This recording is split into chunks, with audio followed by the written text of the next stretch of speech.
வணக்கம் நண்பா. இது உண்மை சம்பவம் பார்ட் 2. யாரெல்லாம் பார்ட் 1 கதையை பார்க்கலையோ அதை போய் பார்த்துட்டு அதுக்கப்புறம் பார்ட் 2 கதையை பாருங்க. அப்பதான் உங்களுக்கு கதை என்னன்னு முழுமையா புரியும்.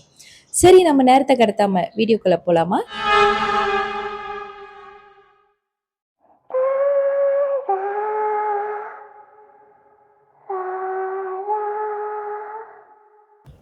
சதீஷ் இறந்த அந்த நியூஸை கேட்டோன்னே இவங்க 2 பேருக்கும் ஒரே அதிர்ச்சி.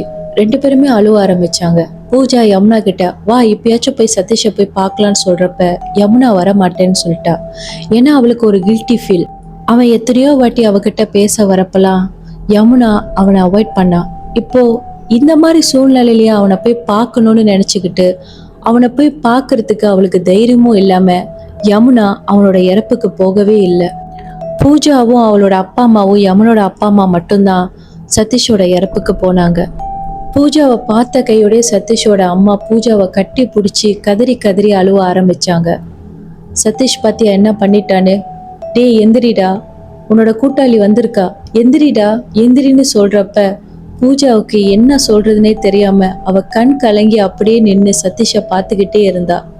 அவளோட கண்ணு மண்ணுக்கு சதீஷ் அந்த மாதிரி இறந்து கடந்ததை பார்த்தும் கூட அவளால அவ கட்டியே நம்ப முடியல.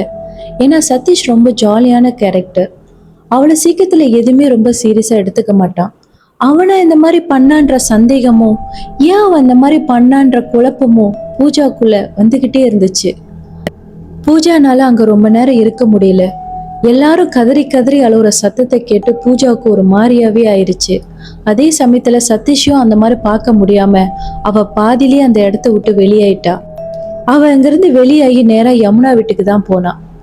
சதீஷை என்னால பார்க்க முடியல, அவனை இந்த மாதிரி ஒரு கோலத்துல பாப்பேன்னு கனவுல கூட நினைக்கல, நம்ம ஃப்ரெண்டு நம்மளை விட்டுட்டு போயிட்டாண்டி அப்படின்னு சொல்லிட்டு பூஜா யமுனாவை கட்டி பிடிச்சி அழுவுறப்ப யமுனாக்கு வாயிலிருந்து வார்த்தை வராம அவளும் பூஜாவை கட்டி பிடிச்சி அழுந்தா. காரியெல்லாம் முடிஞ்சதுக்கு அப்புறம் யமுனோட அப்பா அம்மா சாயங்காலம் போல வீட்டுக்கு திரும்பினாங்க. வீட்டுக்கு வந்து பாக்குறப்ப பூஜாவும் யமுனாவும் அழுந்துகிட்டே இருந்தாங்க. அதை பார்த்து அவங்க 2 பேத்துக்கும் ரொம்ப கஷ்டமா இருந்துச்சு. அவங்க கிட்ட வந்து 2 பேத்துக்கும் அவங்களால முடிஞ்ச அளவுக்கு ஆறுதல் சொல்லி அவங்கள தேத்துனாங்க. என்னதான் இருந்தாலும் சின்ன வயசுல இருந்து பழகின கூட்டாளி இல்லையா, இப்ப நம்மளோட பெஸ்ட் ஃப்ரெண்ட்ல யாராச்சும் ஒரு ஆள் இறந்துட்டா நமக்கு எப்படி இருக்கும்? நிச்சயமா அந்த துக்கத்தை யாராலையும் தாங்கிக்க முடியாது. யமுனாவுக்கும் அப்படிதான் இருந்துச்சு. ஆனா யமுனாவுக்கு சதீஷ் இறந்த இறப்பை விட அவன் கூட கடைசி வரைக்கும் ஒரு வாரத்து கூட பேசாம போயிட்டோமேன்ற அந்த கில்ட்டி ஃபீல் தான் அவளுக்கு அதிகமா இருந்துச்சு.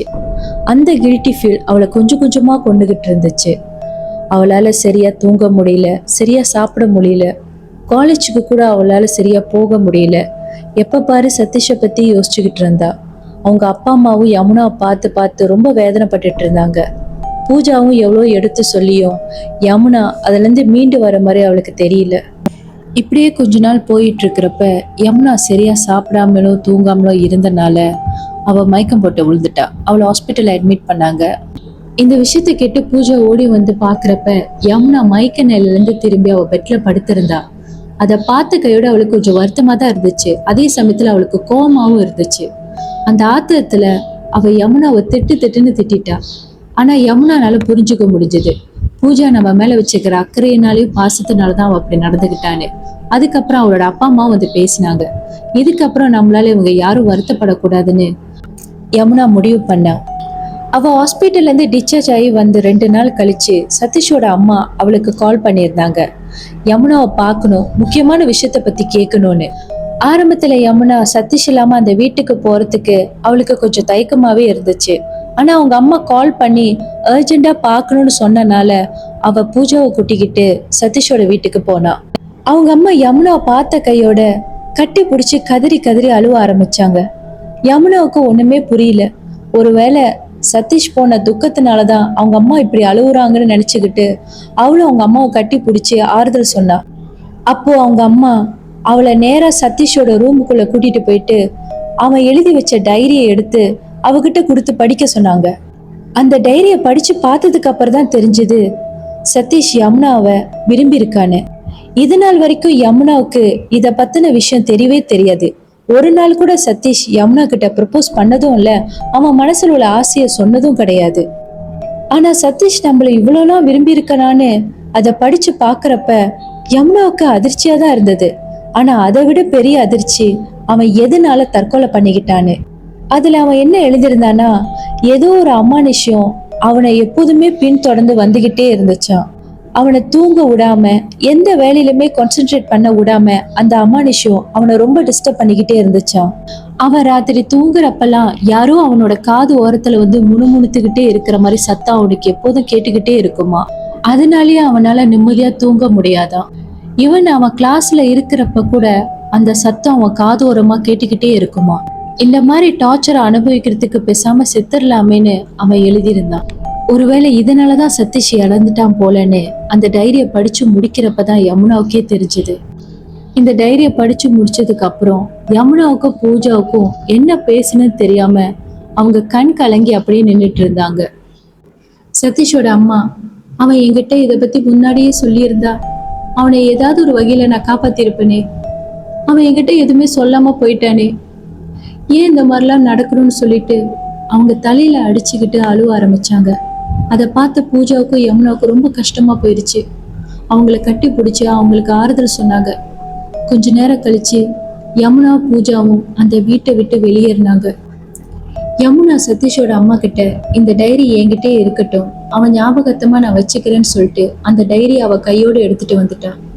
வீட்டுக்கு வந்த யமுனா அவங்க அப்பா அம்மா கிட்ட சதீஷ் எழுதி வச்சிருக்கிற டைரிய பத்தி சொன்னான். அதை கேட்ட கையோட அவங்க அப்பா அம்மாவுக்கு அதிர்ச்சியாவும் அதே சமயத்துல வேதனையாவும் இருந்துச்சு. அதுக்கப்புறம் அவ ரூமுக்கு போயிட்டு சதீஷ் எழுதின அந்த டைரியை மறுபடியும் படிச்சா. ஒவ்வொரு வரியும் படிக்கிறப்ப அவளுக்கு ரொம்ப கவலையா இருந்துச்சு. ஏன்னா அதுல அதிகமா சதீஷ் யமுனாவை பத்தி தான் ரொம்ப ரசிச்சு ரசிச்சு எழுதியிருந்தான். யமுனா காலேஜுக்கு போட்டு வர ட்ரெஸ்ல இருந்து அவ பேசுற வார்த்தையில இருந்து எல்லா விஷயமுமே சதீஷ் ரசிச்சு பார்த்திருக்கான். அதோடு சேர்ந்து யமுனா கிட்ட எப்ப காதல சொல்லான்னு அந்த டேட்டையும் குறிச்சு வச்சிருந்தான். ஆனா அதுக்குள்ளால அவன் இறந்துட்டான். யமுனா அந்த டைரியை படிச்சு முடிச்சதுக்கு அப்புறம் அவளோட ஸ்டடி டேபிள்ல அந்த டைரியை வச்சுட்டு அவ அந்த கவலையிலே அசந்து அப்படியே தூங்கிட்டான். அவன் நல்லா ஆழ்ந்து தூங்கிட்டு இருக்கிறப்ப நடுசாம மணி ஒரு 2:30 இருக்கும். அந்த டைம்ல அவளோட ரூமு கதவை யாரோ திறந்து உள்ளுக்கு வர்ற சத்தம் அவளுக்கு நல்ல கிளியராவே கேட்டுச்சு. ஆனா யமுனா கண்ணை திறக்கல. அவன் நல்லா ஆழ்ந்த தூக்கத்துல இருந்தா. அவ என்ன நினைச்சுக்கிட்டானா, அவ கனவு காண்றா, கனவுலதான் அந்த மாதிரி சத்தம் கேக்குதுன்னு. ஆனா உண்மையிலே நிஜத்துலதான் அந்த சத்தம் கேக்குது. நிஜமாவே அவளோட ரூமு கதவை திறந்து உள்ளுக்கு யாரோ நடந்து வர்ற சத்தம் அவள் கிட்ட வந்ததுக்கு அப்புறம் தான் அவளுக்கே ரியலைஸ் ஆனிச்சு. ஆனா அவளால கண்ணை திறக்க முடியல. ஆனா அவளுக்கு ஃபீல் பண்ணிச்சு, யாரோ நம்ம பக்கத்துல நிக்கிற மாதிரி. கண்ணை சரியா திறக்க முடியல. அதே சமயத்துல யாரோ அவ மேலே ஏறி உட்காந்து அவளை அமுத்துற மாதிரி இருந்துச்சு. அவளுக்கு மூச்சு திணறல் ஏற்பட்டுச்சு. அவளால எதுவுமே செய்ய முடியல, கை காலை அசைக்க முடியல. ஆனா ஏதோ ஒரு உருவம் அவன் மேலே ஏறி உட்காந்து அவளை அமுத்துற மாதிரி அந்த ஃபீல் அவளுக்கு நல்லாவே தெரிஞ்சுது. அவளால கை காலை அசைக்க முடியல, உடம்பு ஃபுல்லா வேர்த்திருச்சு. அந்த நேரத்துல அவளோட போன் ரிங் ஆனிச்சு. அவ போன் ரிங்டோன்ல கந்த சஷ்டி கவசம் சேவ் பண்ணியிருந்தா. அந்த சத்தத்தை கேட்டதுக்கு அப்புறம் தான் அவளை அமுத்தின விஷயம் கொஞ்சம் கொஞ்சமா அவளை விட்டு அப்படியே மறைஞ்சுது. அதுக்கப்புறம் அவ முழிச்சு அலறி எதிர்ச்சா. அவளோட சத்தத்தை கேட்டு அவங்க அப்பா அம்மா ஓடி வந்து பார்த்தாங்க. அவ பயத்துல நடுங்கி போய் உட்காந்துட்டு இருந்தா. என்னம்மா ஆச்சுன்னு சொல்றப்ப அவ அவங்க அம்மாவை கட்டி பிடிச்சி அழுந்து நடந்த விஷயத்த சொன்னா. அவங்க அம்மாவுக்கு தெரிஞ்சிருச்சு, அவ ரொம்ப பயந்துட்டா, ஏதோ ஒரு கெட்ட கனவு கண்டிருக்கான்னு. அவளை சாமி அறைக்கு கூட்டிட்டு போயிட்டு சாமி கும்பிட்டு விபூதியை வச்சுக்க சொன்னாங்க. அவளும் நல்லா சாமி கும்பிட்டு விபூதியை வச்சுக்கிட்டா. அன்னைக்கு ராத்திரி அவளுக்கு தூக்கமே போயிருச்சு. விடிய விடிய முடிச்சுட்டு தான் இருந்தா. அதுக்கப்புறம் கொஞ்ச நேரம் கழிச்சு அவ தூங்கிட்டா. மறுநாள் தான் அவளுக்கு ஞாபகம் வந்துச்சு, அந்த நேரத்துல போன் ரிங் பண்ணிச்சேன்னு. எடுத்து பாக்குறப்ப பூஜா தான் கால் பண்ணியிருந்தா. அந்த நேரத்துல பூஜா ஏன் இந்த நேரத்துல கால் பண்ணிருக்கான்னு நினைச்சிட்டு அவளுக்கு கால் பண்ணி கேக்குறப்பதான் தெரிஞ்சது, பூஜா அந்த நேரத்துல ஒரு கெட்ட கனவு கண்டிருக்கா. அந்த கனவுல யமுனாவை ஏதோ ஒரு கருத்து உருவம் துரத்திட்டு போற மாதிரியும், அந்த கருத்து உருவம் அவளை மன உச்சியில இருந்து தள்ளி விட்டு கொன்ன மாதிரி அவ கனவு கண்டிருக்கா. அந்த கனவுக்கு அப்புறம் அவ பயந்து போய் எந்திரிச்சிருக்கா. அப்பதான் அவ யமுனாவுக்கு கால் பண்ணிருக்கா. இந்த விஷயத்த கேட்ட கையோட யமுனாவுக்கு பயம் எடுத்துருச்சு. அப்ப பூஜா யமுனா கிட்ட, உனக்கு தான் தெரியல, என்னோட அங்கிள் நல்லா சாமி அடி கூறி சொல்லுவாரு, அவர் சொல்ற ஒவ்வொரு விஷயமும் பழிக்கும்னு, பேசாம அவரை போய் பார்க்கலாமா? எனக்கு என்னமோ ஏதோ ஒரு விஷயம் தப்பா நடக்க போற மாதிரி தெரியுது. நம்ம உடனே போய் அவரை பார்க்கலாமான்னு சொல்லி அவ கேக்குறப்ப அவளும் எந்த ஒரு மறுப்பு தெரிவிக்காம அந்த அங்கிளை பாக்குறதுக்காக போனாங்க. அங்க போய் சாமி அழைச்சு பார்த்ததுக்கு அப்புறம் தான் தெரிஞ்சது யமுனா கூட ஏதோ ஒரு கருத்து உருவம் இருக்கு, அது காவ வாங்க நிக்குதுன்னு. அது வேற யாரும் இல்ல, சதீஷ் தான்னு. ஏன்னு சொல்லி கேக்குறப்ப அந்த அங்கிள் சொன்ன விஷயம் என்னன்னா, அவன் உயிருக்கு உயிரா யமுனாவை விரும்பி இருக்கான், யமுனாவை பிரிய மனசு இல்லாமையும் இருந்திருக்கான். அதே சமயத்துல அவன் மேல ஏவி விட்ட ஏவலோட தொந்தரவு தாங்க முடியாம தான் அவன் இறந்திருக்கான்னு. இத கேட்ட கையோட இவங்க ரெண்டு பேத்துக்கு ஒரே அதிர்ச்சி. யாரு ஏவி விட்டா, இது எப்படி நடந்துச்சுன்னு சொல்லி கேக்குறப்பதான் அதுக்கு அவரு சொன்ன பதில், சமீபத்துல இவன் படிக்கிற இடத்துல யாரு கூடயாச்சும் இவன் சண்டை போட்டானா, இவன் பகைய வளர்த்திருக்கானான்னு சொல்லி கேக்குறப்ப இவங்க கொஞ்ச நேரம் யோசிச்சுட்டு அப்பதான் அந்த 5 பேரோட ஞாபகம் இவங்களுக்கு வந்துச்சு. அந்த 5 பேர் கூட எப்படி சதீஷ்க்கு சண்டை வந்துச்சுன்னு எல்லா விஷயத்தையுமே அவர்கிட்ட சொன்னாங்க. அதுக்கப்புறம் தான் அவரே சொன்னாரு, அதனாலதான் இவ்வளோ பெரிய விளைவு நடந்திருக்கு, அவங்க 5 பேரு தான் அவனுக்கு இந்த மாதிரி ஒரு ஏவலை ஏவி விட்டுருக்காங்கன்னு. சதீஷ் அவங்களோட கூட்டாளி அந்த மாதிரி பண்ணனால அந்த 5 பேருக்குமே சதீஷ் மேல சரியான கோவம். அவனை ஏதாச்சும் பண்ணணும், அவனை எப்படியாச்சும் சாவடிக்கணும்னு நினைச்சுதான் அவங்க 5 பேருமே ஒரு மந்திரவாதியை பார்க்க போயிருக்காங்க. அங்க போயிட்டு அந்த மந்திரவாதி கிட்ட இவன் கிட்ட ஒரு ஏவலை ஏவி விட்டு சாவடிக்கிற மாதிரி சேவனையும் செஞ்சிருக்காங்க. அதனாலதான் சதீஷ் அந்த ஏவல் கிட்ட இருந்து அவன் அதிகமான தொந்தரவை அனுபவிச்சிருக்கான். ஒரு கட்டத்துல தாங்க முடியாம அவனே தூக்கு மாட்டி இறந்துட்டான். ஆனா சதீஷ்க்கு அவன் ரொம்ப நாள் வாழணும்னு ஆசையும் இருந்துச்சு, அதே சமயத்துல யமுனா கூட சேர்ந்து வாழணுன்ற விருப்பமும் இருந்துச்சு. அவனோட ஆசை நிற ஆசைய போன வருத்தத்தினாலதான் அவன் யமுனாவே சுத்தி சுத்தி வந்திருக்கான். யமுனாவை அவன் கூட கொண்டு போகணும்னு அவன் முடிவும் பண்ணிருக்கான்னு அவர் அப்படி சொன்னதுக்கு அப்புறம் இவங்க 2 பேத்துக்குமே பயம் எடுத்துருச்சு. எப்படியாச்சும் யமுனாவை காப்பாத்துங்க, அவளுக்கு எந்த ஆபத்தும் வரக்கூடாதுன்னு சொல்லி கேக்குறப்ப ஒன்னும் கவலைப்படாதீங்க, என்கிட்ட வந்துட்டீங்களே, எல்லாம் நான் பாத்துக்கிறேன்னு சொல்லிட்டு சதீஷோட ஆத்மாவும் அவன் கூட இருக்கிற ஏவலையும் கட்டுப்படுத்தி இவங்க 2 பேத்துக்கு பாதுகாப்பா தாயத்து செஞ்சு அவர் கொடுத்தாரு. அதோட அவங்களுக்கு எந்த பிரச்சனையும் இல்ல. சதீஷோட அம்மா கிட்ட அவன் எதனால இறந்தானோ அந்த விஷயத்த பத்தி அவங்க சொல்லவே இல்லை. சொன்னா அவங்க தாங்கிக்க மாட்டாங்கன்னு நினைச்சிட்டு அவங்க 2 பேருமே கடைசி வரைக்கும் அவங்க அம்மா கிட்ட சொல்லாம விட்டுட்டாங்க. ஆனா இவங்க 2 பேத்துக்குமே ஒரு கில்ட்டி ஃபீல் எப்போதும் இருந்துகிட்டே இருந்துச்சு. பேசாம சதீஷ் கிட்ட பேசியிருந்தா அவனை எப்பயோ காப்பாத்திருக்கலாமே, நம்ம மேலேயும் தப்பு இருக்கேன்னு நினைச்சிட்டு அவங்க 2 பேருமே இப்ப வரைக்கும் அதை நினைச்சு வருத்தப்பட்டுக்கிட்டு தான் இருக்காங்க.